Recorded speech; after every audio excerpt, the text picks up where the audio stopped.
हम यहाँ पे आए हैं और थोड़ा सा विज़िट करेंगे आपको चीज़ों के हवाले से। अब्दुल हमीद साहब हमारे साथ हैं, वो आपको गाइड करेंगे म्यूज़ियम के हवाले से, तो थोड़ा सा इंफॉर्मेशन उससे लेते हैं। बिस्मिल्लाहिर्रहमानिर्रहीम। वेलकम मिस्टर गुलाम कादर, तव्हांजी वॾी वॾी महिरबानी। तव्हां अॼु असांजे म्यूज़ियम खे घुमण जे लाइ आया आहियो। ॾाढी ख़ुशी थींदी आहे जॾहिं का शइ ठाही वेंदी आहे। सभ खां पहिरियों त मां पंहिंजे म्यूज़ियम जो तारीफ़ कराए छॾियां।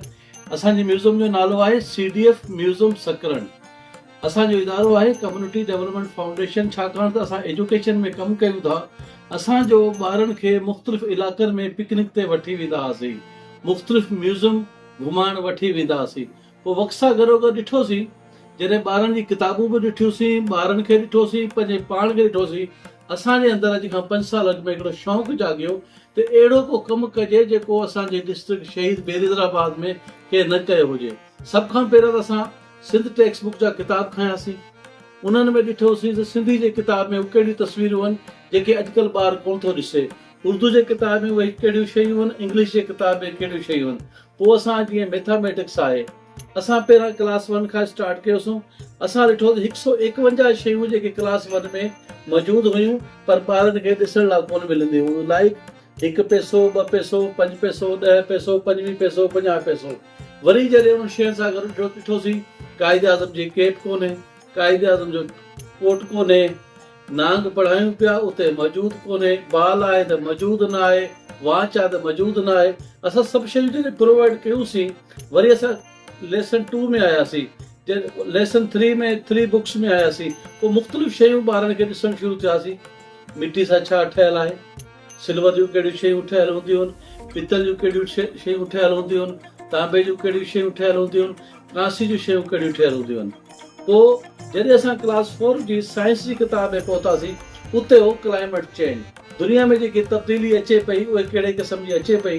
पोइ असां ख़ासि तौर ते फोकस कयो प्लास्टिक खे, त प्लास्टिक जा नुक़सान कहिड़ा आहिनि। पोइ जॾहिं असां पंहिंजी आम ज़िंदगी में ॾिसणु शुरू कयोसीं त अॼु खां 50 साल अॻु में असांजा वॾा कहिड़े क़िस्म जा थां इस्तेमालु कंदा हुआ। उन्हनि वटि गिलास कहिड़ो हूंदो हो, जग कहिड़ो हूंदो हो, साबणदानी कहिड़ी हूंदी हुई, उन्हनि जा लोटा कहिड़ा हूंदा हुआ, उन्हनि जी बाल्टी कहिड़ी हूंदी, उन्हनि जी प्लेट कहिड़ी हूंदी, उन्हनि जी वटी कहिड़ी हूंदी, उहे चमचा कहिड़ा इस्तेमालु कंदा। इहे सभई शयूं मूं जॾहिं वेझे खां ॾिठियूं, पोइ मूं ॾिठो जॾहिं असां प्लास्टिक यूज़ पिया कयूं, प्लास्टिक जी हिकिड़ी शइ 500 रुपए जी ख़रीद कयूं था, त थोरे ॾींहंनि खां पोइ शइ ख़तमु थी वञे, उनजी मार्केट वैल्यू कोन्हे। पर जेकॾहिं अॼु बि असां पितल जी 1 किलो शइ वठूं, पोइ 5 साल खां पोइ डबल क़ीमत में थी वेंदी ऐं फॉर एवर।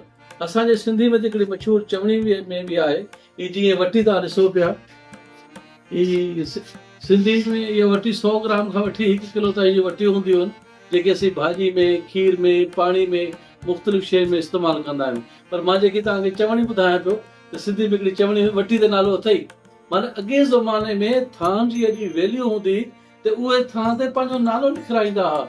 जेकर अॼु खां 20-30 साल पोइते वञूं, असांजे घरनि जूं बिस्तरनि जूं चादरूं, विहाणा, इवन जेके खटूं हूंदियूं, उन्हनि ते बि नाला लिखियल हूंदा हुआ।